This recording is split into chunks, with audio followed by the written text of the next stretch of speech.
नमस्कार, जय हिंद, वंदे मातरम। प्यारे साथियों, आप सभी लोगों का आपके अपने परिवार द बुद्धा क्लासेस में मैं स्वागत करता हूं। आप सभी लोग बेहतरीन, ज़बरदस्त, जिंदाबाद और बढ़िया तरीके से अपनी तैयारी को बनाए रखे होंगे। प्यारे साथी, हम अपना सेशन जो है बहुत ही ज़ोर-शोर से, बहुत ही बढ़िया तरीके से शुरू किए हैं, जिसमें आप लोग हिंदी पढ़ रहे हैं।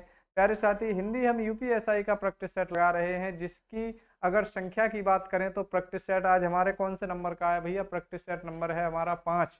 और प्यारे साथी, ऐसे ही हम कम से कम 40 प्रैक्टिस सेट आप लोगों को लगवाने वाले हैं हिंदी यूपीएसआई के, जो आपके स्कोर को अप से लेकर बहुत ही ज़्यादा अप कर देंगे। आप हिंदी में बढ़िया से स्कोर बनाने लगोगे।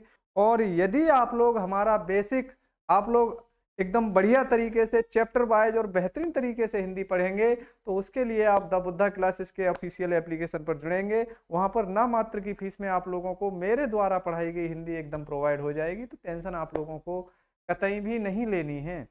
और बुद्धा क्लासेस का जो एप्लीकेशन है वो आपको लिंक में मिल जाएगा डिस्क्रिप्शन में, तो आपको समस्या बिल्कुल भी नहीं लेनी है।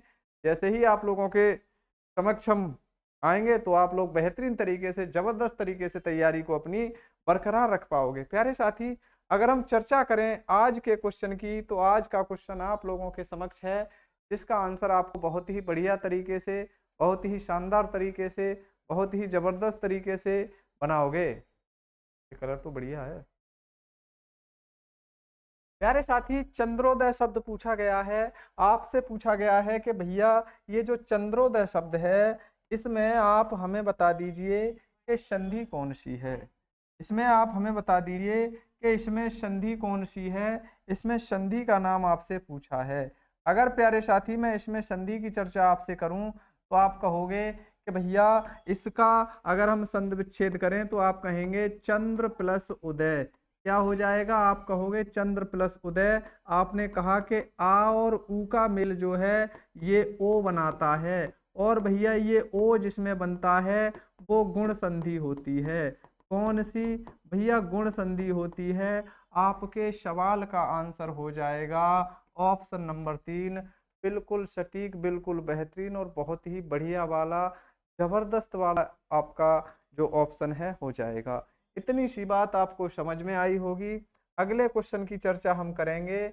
इनमें से कौन सा शब्द एकल का तद्भव शब्द है? एकल का तद्भव बताना है प्यारे साथियों। भैया ये कोई शब्द नहीं होते। एकल का तद्भव हो जाएगा अकेला।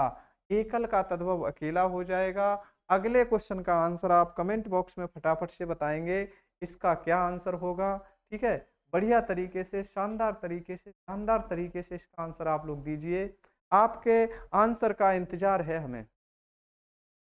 प्यारे साथी, अगर हम आपसे बात करें इनमें से कौन सा प्रत्यय लेखक शब्द के अंत में प्रयुक्त हुआ है? भैया लेखक की बात करें तो आप लोग कहेंगे कि लेख इसका मूल शब्द हो जाएगा, और इसमें हम अक प्रत्यय लगा देंगे तो ये प्रत्यय हो जाएगा।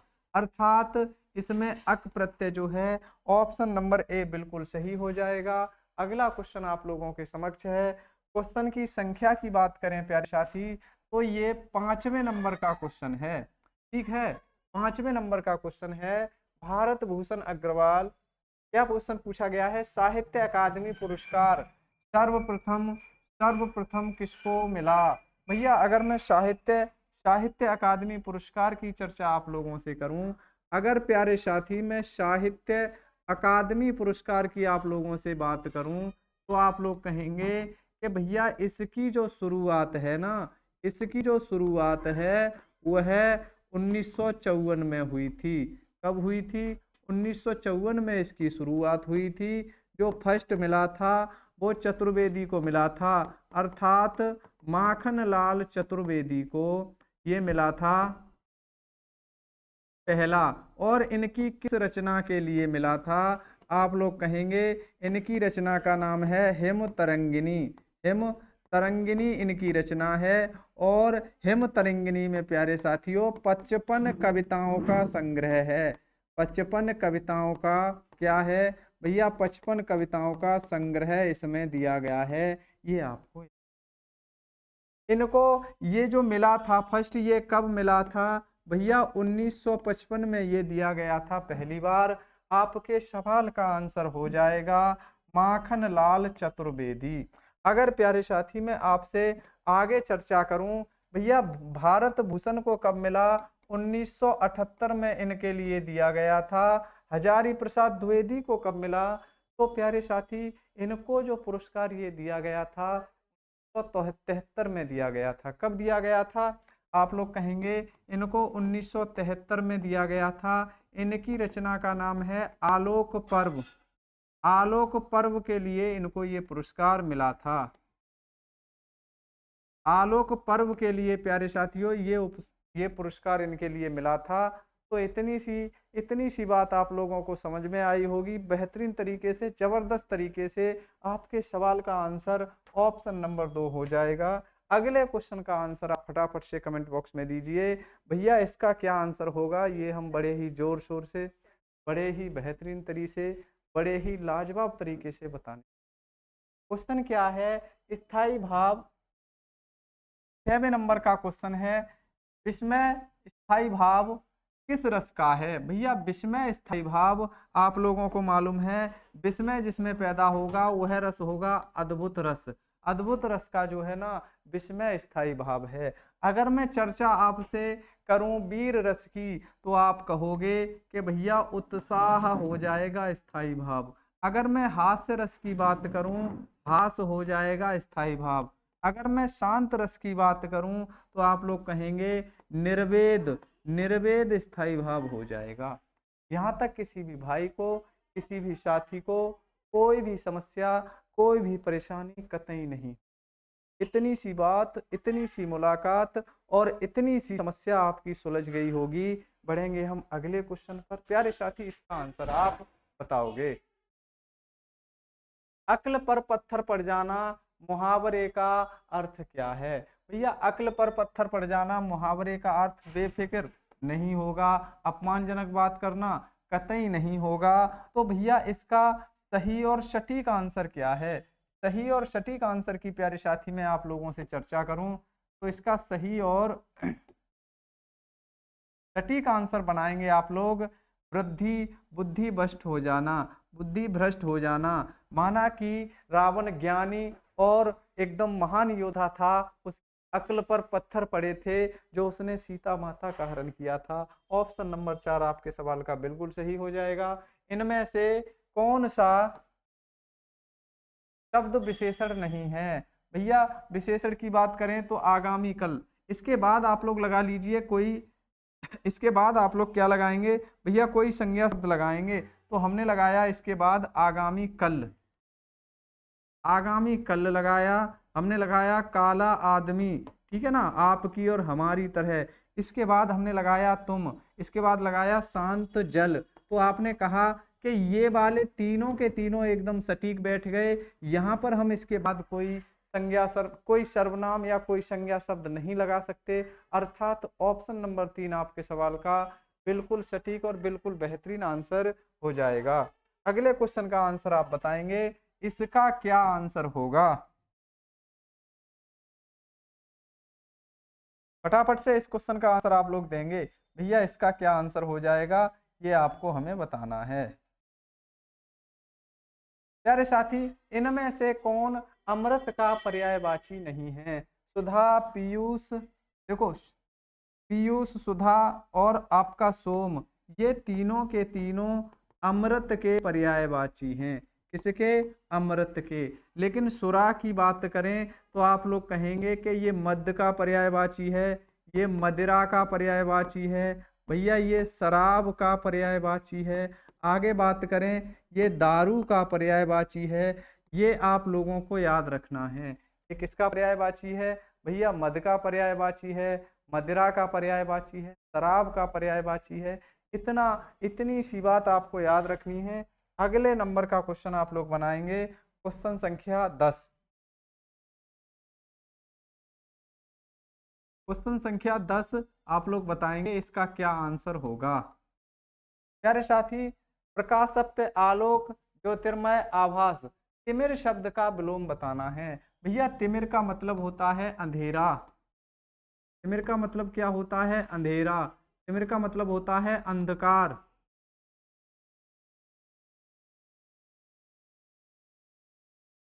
तिमिर का मतलब होता है अंधेरा, तिमिर का मतलब होता है अंधकार, ठीक है। लेकिन ज्योतिर्मय, ज्योतिर्मय का मतलब होता है जो ज्योतिमय हो, आभास, जिसका आभास किया जा सके, प्रकाश से, जिसको प्रकाश में लाया जा सके। और अगर आलोक की बात करें तो ये प्रकाश, ये प्रकाश का पर्यायवाची है, जिसे हम उजाला बोल सकते हैं, ठीक है ना। जिसे प्रकाश बोल सकते हैं, उजाला बोल सकते हैं, जिसे हम धूप बोल सकते हैं।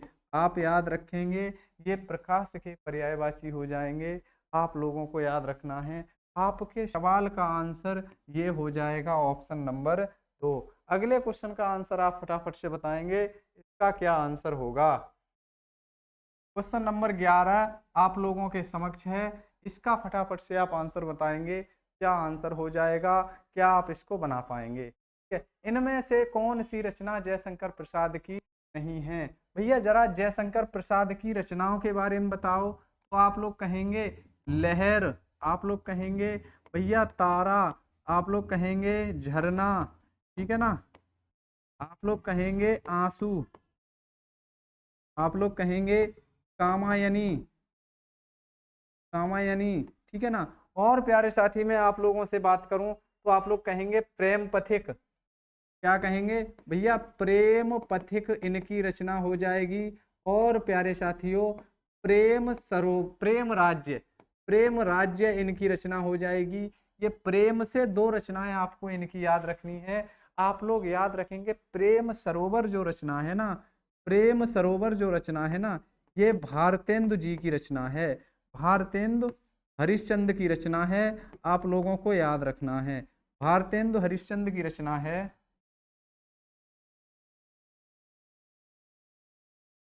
भारतेंद्र हरिश्चंद्र की रचना है, आप लोगों को याद रखना है। भैया अगर मैं इसकी बात करूं तो इनकी और रचनाएं आप लोग लिखेंगे जो बढ़िया तरीके से, बेहतरीन तरीके से आप लोगों को नोट डाउन कर लेनी है। आ जाओ, इनकी रचना जैसे प्यारे साथियों मैंने लिखा प्रेम फुलवारी, प्रेम फुलवारी। भैया और रचना की बात करें, हमने लिखा प्रेम मालती, प्रेम मालती इनकी रचना हो जाएगी। हमने अगर आपसे बात करें भारतेंद्र हरिश्चंद्र की और रचनाएं आप लोगों को बतानी है, प्रिय प्रेम पचासा, क्या हो जाएगा, प्रिय प्रेम पचासा, प्रिय प्रेम पचासा इनकी रचना हो जाएगी। आप लोगों को याद रखना है, ये भारतेंद्र जी की रचनाएं हैं। यहाँ तक कोई भी दिक्कत, कोई भी समस्या किसी भी साथी को नहीं होनी चाहिए। आपके सवाल का आंसर ऑप्शन नंबर 3 हो जाएगा। अगला बताएंगे, क्वेश्चन नंबर 12 है, इसका सही आंसर क्या होगा। इनमें से जल का पर्यायवाची कौन सा नहीं है। उदक, अम्बु, नीर या रोम्बे। भैया जल की बात करें तो आप लोग कहेंगे इसके पर्यायवाची होंगे पानी, इसके पर्यायवाची होगा नीर, इसका पर्यायवाची होगा अम्बु, इसका पर्यायवाची होगा बारी, इसका पर्यायवाची होगा तोय, इसका पर्यायवाची होगा उदक।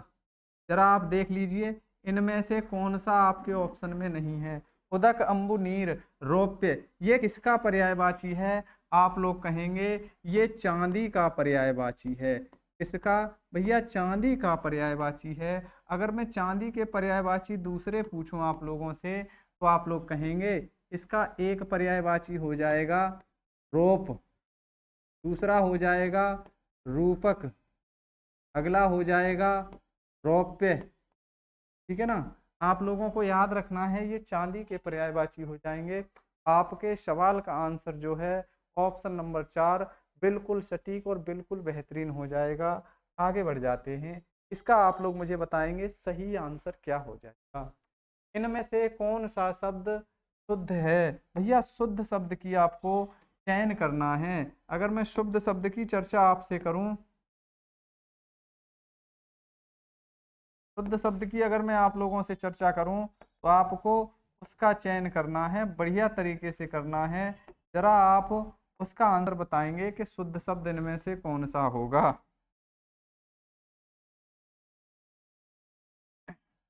बताइए फटाफट से।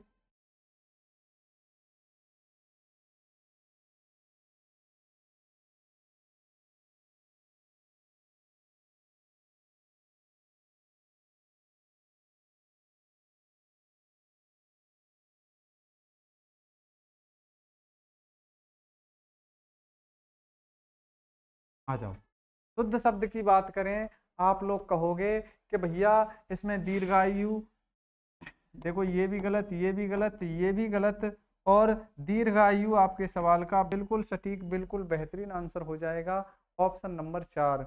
अगले क्वेश्चन का प्यारे साथी आप लोग आंसर बताएंगे बेहतरीन तरीके से, लाजवाब तरीके से आंसर बताएंगे। भैया ये 14वें नंबर का क्वेश्चन है, इसको आप बनाएंगे। अगर मैं बात करूं इनमें से तद्भव शब्द का चयन कीजिए। भैया तद्भव की मैं बात करूं तो आप लोग कहोगे कमल, इसका तद्भव होता है कंवल। क्या होता है भैया? इसका तद्भव होता है कंवल, ठीक है ना। इसका तद्भव क्या होता है? कमल। सुर की बात करूं तो इसका तद्भव होता है स्वर, ठीक है ना। इसका गति का होता है चाल, ठीक। अगर मैं बात करूं निडर तो इसका तत्सम क्या हो जाएगा? भैया यही जो है ना, यही यही है तद्भव।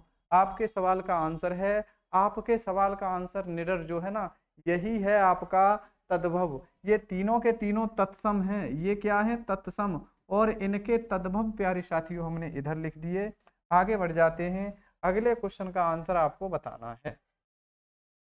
अगर मैं अगले की बात करूं, वह 3 बेर खाती है, 3 बेर खाती है, कौन सा अलंकार है? भैया इसमें कौन सा अलंकार है, आपसे ये पूछा है। अगर मैं बात करूं तो ये 3 बेर आ गया और ये 3 बेर आ गया। भैया इस बेर का मतलब है बारी, इस बेर का मतलब है बारी, अर्थात 3 बारी वह खाती है। और प्यारे साथी इस बेर का मतलब है फल, इस बेर का मतलब क्या है?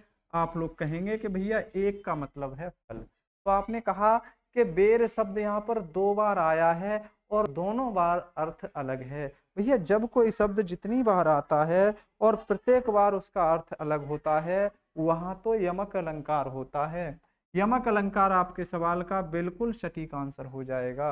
अगर मैं अन्योक्ति अलंकार की बात करूं तो आप लोग बताएंगे, श्लेष अलंकार की बात करूं आप लोग बताएंगे, और अनुप्रास अलंकार की बात करूं तो आप लोग बताएंगे। भैया अनुप्रास अलंकार एक ही वर्ण की आवृत्ति हो तो हाँ अनुप्रास अलंकार, जैसे तरन तनुजा तट तमाल तरबर बहुछाहे। और श्लेष की बात करूं, एक ही शब्द के कई अर्थ निकले, रही मन पानी राखिए, बिन पानी सब सून, पानी गए न उबरे, मोती मानस चून। तो प्यारे साथी यहाँ पर ये श्लेष और ये अनुप्रास। आगे बढ़ेंगे हम। जो मामत्व से रहित हो के लिए एक शब्द चुनिए, निष्ठुर, जिसमें दया न हो,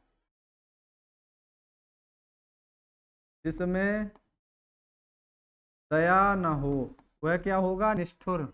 निरामय, जिसे रोग ना हुआ हो, जिसे रोग न हुआ हो, ठीक है। और प्यारे साथी निर्मोही, जिसमें करुणा,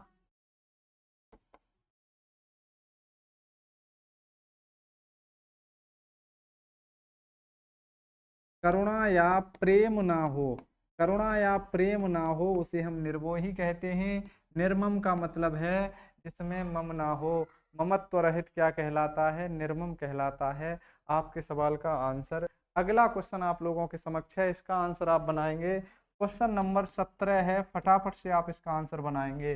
रौद्र रस का स्थायी भाव कौन सा है? भैया रौद्र की बात करें तो इसका स्थायी भाव क्रोध हो जाएगा। विस्मय भैया अद्भुत रस का है, ये बता चुका हूं मैं आपको। भय भयानक रस का है। आगे बात करूं शोक, आप लोग कहेंगे करुण रस का है। किसका है? भैया करुण रस का है। इतनी सी जानकारी आपको स्पष्ट होगी। आगे बढ़ जाते हैं, अगले क्वेश्चन का आंसर देखो फटाफट से बताएंगे। हिंदी वर्तनी का मानकीकरण किस वर्ष प्रकाशित किया गया था, प्रकाशित हुआ था?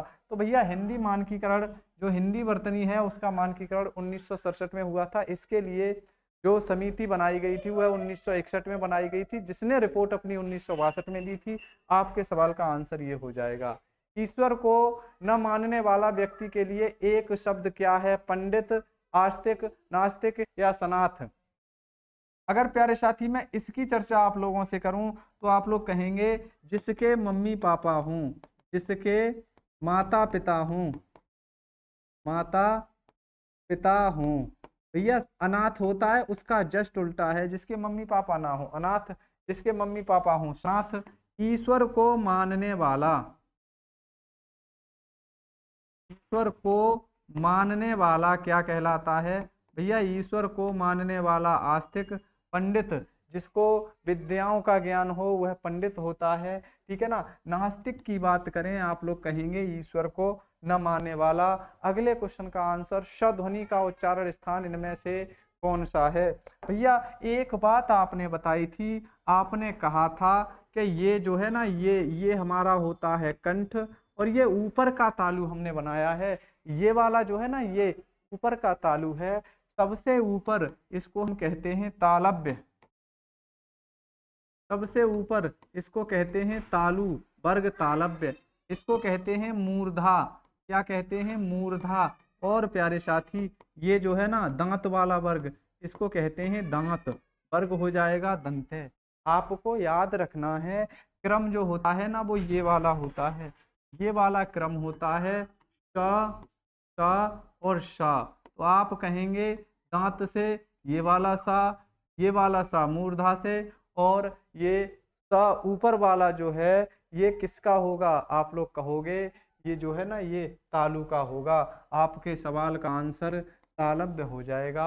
ऑप्शन नंबर 4 बिल्कुल सटीक है। अगले क्वेश्चन का आंसर आप बनाएंगे। भारतीय संविधान की 8वीं अनुसूची में कितनी भाषाएं शामिल हैं? भैया सबको मालूम है 22 भाषाएं शामिल हैं। आपको मालूम है 14 + 1 + 3 + 4 = 22 भाषाएं शामिल हैं। आपको मालूम है कि मूल संविधान में, भैया मूल संविधान में 14 भाषाएं थीं। अगर इसकी बात करूं तो ये बाद में जुड़ी हैं। भैया कौन कौन सा संविधान संशोधन हुआ था? आप कहेंगे 21वां संविधान संशोधन, 21वां संविधान संशोधन। आप कहेंगे 71वां संविधान संशोधन, और आप कहेंगे भैया 92वां 92वां संविधान संशोधन हुआ था। ये आप पढ़ के जाएंगे। ये सारी की सारी भाषाएं हमने याद करा दी हैं ट्रिक के माध्यम से, भूलेंगे नहीं। इसमें सिंधी जुड़ी, इसमें नेवाड़ी मणिपुरी कोंकणी जुड़ी, इसमें बोडो डोगरी मैथिली और संथाली, ये 4 भाषाएं जोड़ी गई। सिंधी, नेपाली, मणिपुरी, कोंकणी, इसमें बोडो डोगरी मैथिली संताली 4 भाषाएं जोड़ी इसमें गई, 3 इसमें जोड़ी गई और 1 इसमें जोड़ी गई। कुल कितनी भाषाएं हो गई? 22 हो गई। तो आप लोग बताइए कौन सा आंसर सही है? Option number 4। अगला क्वेश्चन आप लोगों के समक्ष है, 22वें नंबर का क्वेश्चन है। फटाफट से इसका आंसर आप लोग लगाएंगे। इसका सही आंसर क्या होगा जरा फटाफट से कमेंट बॉक्स में दीजिए। भैया अगर मैं इसकी बात करूं, संज्ञा के जिस रूप से पुरुषत्व या स्त्रीत्व का बोध होता है उसे हम क्या कहते हैं? भैया स्त्री और पुरुष जाति का बोध बताने वाला जो रूप है संज्ञा का उसे हम लिंग कहते हैं। जो गिनती को बताएगा उसे हम वचन कहते हैं। तो ये हो जाएगा लिंग आपके सवाल का आंसर। इनमें से कौन सा वाक्य शुद्ध है? क्या दीवार, दीवार गलत लिखा हुआ है। क्या दीवाल, ये भी गलत लिखा हुआ है। दीवाल, ये भी गलत लिखा हुआ है। दीवार होता है और आपके सवाल का आंसर होगा। अगला क्वेश्चन आपके समक्ष 24 नंबर का क्वेश्चन है। इसका आंसर बनाइए।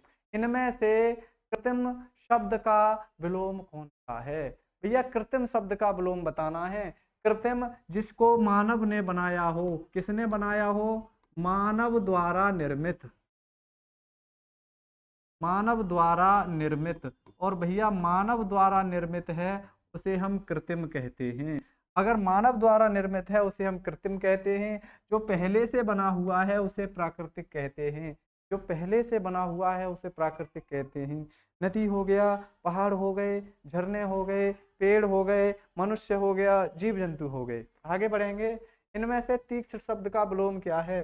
भैया तीक्ष्ण की बात करूं तो आप लोग कहेंगे इसका मतलब होता है तेज, इसका मतलब होता है चालाक, इसका मतलब होता है प्रखर। की बात करें तो इसका मतलब होता है तीव्र। इसका मतलब क्या होता है? तीव्र। तो हमने इसके ये पर्यायवाची लिख दिए। आप लोग कहेंगे कि मंद जो है ना, मंद, मंद का मतलब क्या है? धीमा। मंद का मतलब क्या है? धीमा। और धीमा आपके सवाल का आंसर है। ऑप्शन नंबर 2 बिल्कुल सटीक, बिल्कुल बेहतरीन आंसर आपके सवाल का हो जाएगा। अगला क्वेश्चन आप लोगों के समक्ष है, इसका आंसर आप बताएंगे क्या होगा। प्रत्यक्ष शब्द में कौन सी संधि है? प्रत्यक्ष शब्द में भैया अगर मैं प्रत्यक्ष शब्द की चर्चा आपसे करूं तो आप कहेंगे कि भैया ये दो शब्दों से मिलकर बना हुआ है। कौन कौन सा? भैया एक हो जाएगा प्रति, एक हो जाएगा अक्ष। तो आपने कहा कि ये जो है ना या बनाता है, आपको मालूम है ये क्या है? ई है। ये क्या है? ई है। भैया ये ई है और इसमें आ है। आपको मालूम है कि ये या बना देता है। ये आ यूं का यूं आ जाएगा, ये आ ज्यों का त्यों आ जाएगा और ये जो छा है ये भी आ जाएगा। यहाँ से बचा प्रत, यहाँ से क्या बचा भैया? प्रत बचा। तो इस ता को कोई नहीं कवर करेगा, इस या को कवर कर लेगा, जो हो जाएगा प्रत्यक्ष। क्या हो जाएगा भैया? प्रत्यक्ष हो जाएगा। आप लोगों को कोई समस्या नहीं होनी चाहिए। या जो बनता है वो यण संधि में बनता है। किसमें बनता है? यण संधि में बनता है, आपको याद रखना है। आगे बढ़ेंगे। इनमें से कौन सा शब्द शुद्ध है? इनमें से कौन सा शब्द शुद्ध है? आशीर्वाद, आशीर्वाद। भैया ये गलत है, छोटी ई की मात्रा नहीं आएगी, इसमें रा यह नहीं होगा। यही आपके सवाल का बिल्कुल सटीक आंसर है। अगला, इनके नाम अधिकतर पुल्लिंग होते हैं। इनके नाम अधिकतर पुल्लिंग होते हैं तो आप लोग कहेंगे भाषाओं का, जैसे हिंदी, अंग्रेजी, फारसी, उर्दू, ये सब की सब स्त्रीलिंग में है। तिथियों का तिथियां हो गई एक, जैसे हमने कहा प्रतिपदा, फिर द्वितीया, तृतीया, चतुर्थी, पंचमी, षष्ठी, सप्तमी, अष्टमी, नवमी, दसवीं, एकादशी, द्वादशी, त्रयोदशी, ये सब की सब स्त्रीलिंग होती हैं। नदियों के नाम गंगा, यमुना, ब्रह्मपुत्र, कृष्णा, कावेरी, ये सारे के सारे स्त्रीलिंग हैं। लेकिन दिनों के नाम जैसे सोमवार, मंगल, बुध, बृहस्पति, ये सब पुल्लिंग होते हैं। अगले क्वेश्चन का आंसर आप लोग बताएंगे। बाग बाग होना मुहावरे का अर्थ होता है? बाग बाग होना मुहावरे का अर्थ है अति प्रसन्न होना। क्या हो जाना? या अति प्रसन्न हो जाना आपके सवाल का आंसर। अगला, फटाफट से इस क्वेश्चन का आंसर आप बताएंगे। इसका क्या आंसर होगा? बेहतरीन तरीके से, जबरदस्त तरीके से, लाजवाब तरीके से इसका आंसर आप लोग बनाएंगे और फटाफट से कमेंट करेंगे। आप कहेंगे कि भैया इसका आंसर ये हो जाएगा, देवनागरी लिपि के स्थान पर रोमन लिपि स्वीकार करने का सुझाव किसने दिया था? तो आप लोग कहेंगे काका कालेलकर के नाम पे समिति थी। बी.आर. अम्बेडकर प्रारूप समिति के अध्यक्ष थे। ये कौन थे? आप लोग कहेंगे जो बी.आर. अम्बेडकर हैं, ये प्रारूप समिति के अध्यक्ष थे। प्रारूप समिति के अध्यक्ष कौन थे? आप लोग कहेंगे प्रारूप समिति के अध्यक्ष बी.आर. अम्बेडकर थे। इनको ही संविधान निर्माता कहा जाता है। सभी बच्चों को मालूम है संविधान निर्माता इन्हीं को ही कहा जाता है। प्यारे साथियों, ये भारत के पहले फर्स्ट प्राइम मिनिस्टर, ठीक है ना, पहले प्रधानमंत्री या प्रथम पीएम रहे थे। प्रथम पीएम यही रहे थे, आपको याद रखना है। काका कालेलकर के नाम पर एक समिति बनाई गई थी। आप लोग लिखेंगे सुनीत कुमार चटर्जी, इन्होंने देवनागरी लिपि के स्थान पर रोमन लिपि लिखने का सुझाव दिया था। आपके सवाल का आंसर। अगले क्वेश्चन का आंसर आप फटाफट से बताएंगे। इनमें से आकाश का पर्यायवाची कौन सा नहीं? प्यारे साथी, अगर हम आकाश की चर्चा आपसे करें तो आप लोग कहेंगे गगन, नभ, अंबर, आकाश, आसमान, ठीक है ना, ये सब के सब किसके हो जाएंगे? आकाश के पर्यायवाची। लेकिन आप लोगों को मालूम है अवनी, ये किसका पर्यायवाची है? भैया ये पृथ्वी का पर्यायवाची है। जिसे हम क्या कहते हैं? आप लोग कहोगे जिसे हम धरती कहते हैं, जिसे हम इला कहते हैं, इला, जिसे हम पृथ्वी के साथ साथ धरणी कहते हैं, धरणी, ठीक है ना। और प्यारे साथियों, जिसे हम कहते हैं भू, ठीक है ना। आप लोगों को याद रखना है ये सारे के सारे पृथ्वी के पर्यायवाची हैं। आपके सवाल का आंसर क्या हो जाएगा? पृथ्वी। आगे बढ़ेंगे। अवनी, इनमें से संख्यावाचक विशेषण से संबंधित होता है। संख्यावाचक भैया जिसको काउंट कर सकते हैं। 20 मीटर कपड़ा क्या काउंट कर सकते हो? आप कहोगे परिमाणवाचक है। कौन सा? भैया परिमाणवाचक विशेषण है इसमें। परिमाणवाचक विशेषण है इसमें। भद्दा और सुंदर इन दोनों में जो है ना गुणवाचक विशेषण है, लेकिन कुर्सियों को काउंट कर सकते हैं, यही संख्यावाचक विशेषण है। आपके सवाल का आंसर। जगन्नाथ शब्द में कौन सी संधि है? जगन्नाथ शब्द की संधि प्यारे साथी आपको बतानी है। स्वर संधि, विसर्ग संधि या व्यंजन संधि। आप लोग कहेंगे जगत प्लस नाथ, इसका संधि विच्छेद क्या होगा? जगत प्लस नाथ। जगत प्लस नाथ तो ताका हो रहा है ना, आपने देखा कि ताका ना हो रहा है, अर्थात व्यंजन में परिवर्तन हो रहा है, इसमें व्यंजन संधि हो जाएगी। अगला, इनमें से कौन सा शब्द सूर्य का पर्यायवाची है? भैया आदित्य करके सूर्य के लिए उपग्रह सैटेलाइट भी भेजे थे, कृषाणु, मारुति, हुतासन, ये तीनों के तीनों प्यारे साथियों अग्नि के पर्यायवाची हैं, आग के पर्यायवाची हैं, जिसे हम कहते हैं अग्नि। जिसे हम क्या कहते हैं भैया? जिसे हम अग्नि कहते हैं। ठीक, जिसे हम अग्नि कहते हैं। आपको याद रखना है आदित्य किसका पर्यायवाची है? ये सूर्य का पर्यायवाची है। सूर्य के पर्यायवाची आप लिखेंगे, जैसे मैंने प्यारे साथियों लिखा सूरज, जैसे मैंने लिखा दिनकर, ठीक है ना, जैसे मैंने लिखा भानु,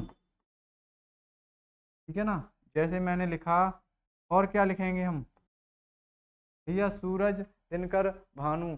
जैसे हमने लिखा प्रभा,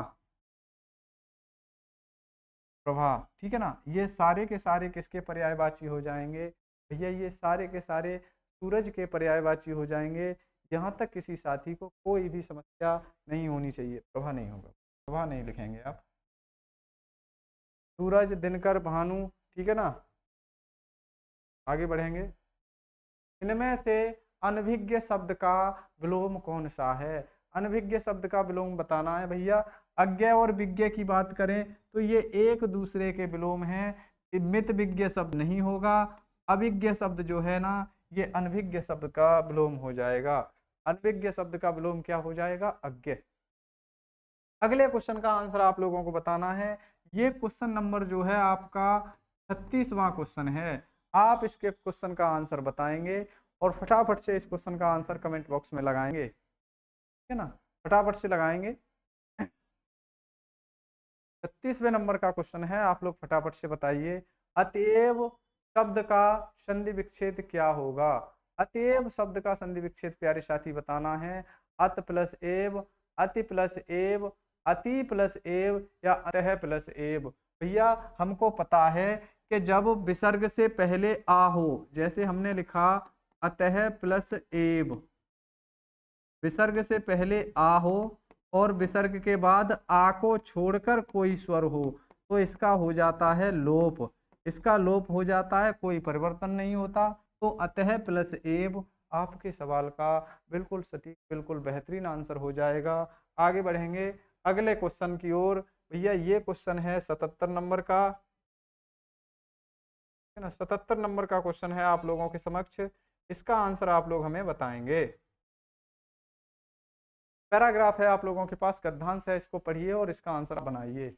अनुच्छेद पढ़कर आप आंसर दीजिए। पहले एक बार हम अनुच्छेद पढ़ लेते हैं, अगर आपके पास समय हो तो बढ़िया तरीके से अनुच्छेद पढ़िए, फिर क्वेश्चन पढ़िए आप, और उसके बाद फिर से अनुच्छेद पढ़िए, ठीक है, क्वेश्चनों को नजर में ध्यान में रखते हुए। अगर मैं इसकी बात करूं तो आप जरा ध्यान से देखेंगे। हम लोग जब हिंदी की सेवा करने की बात सोचते हैं तो प्राय भूल जाते हैं कि यह लाक्षणिक प्रयोग है। हिंदी की सेवा का अर्थ है उस मानव समाज की सेवा जिसके विचारों के आदान प्रदान का माध्यम हिंदी है। आगे पढ़ेंगे। मनुष्य ही बड़ी चीज है, भाषा उसी की सेवा के लिए है। साहित्य सृष्टि का भी यही अर्थ है। जो साहित्य अपने आप के लिए लिखा जाता है उसकी क्या कीमत है मैं नहीं कह सकता, परंतु जो साहित्य मनुष्य सेवा, मनुष्य समाज को रोग, शोक और दारिद्र्य, अज्ञान तथा परमुखापेक्षिता से बचाकर उसमें आत्मबल का संचार करता है, वह निश्चय ही अक्षय निधि है। आगे इनके क्वेश्चन देख लीजिए। अक्षय निधि का अर्थ क्या है, पहला क्वेश्चन। दूसरा, परमो सापेक्षता का अर्थ क्या है। तीसरा क्वेश्चन, इनमें से कौन सा शब्द स्त्रीलिंग नहीं है। क्या यस, इसमें तो अर्थ पूछे गए हैं, सभी अर्थ पूछे गए हैं। स्त्रीलिंग आप लोग बता सकते हैं, बढ़िया तरीके से बता सकते हैं। अगर क्वेश्चन कट रहा है तो थोड़ा सा ऊपर हम कर देंगे, अब दिखाई दे जाए। आप लोग देखेंगे कि भाषा स्त्रीलिंग है, हिंदी स्त्रीलिंग है, सेवा स्त्रीलिंग है, प्रयोग स्त्रीलिंग नहीं है।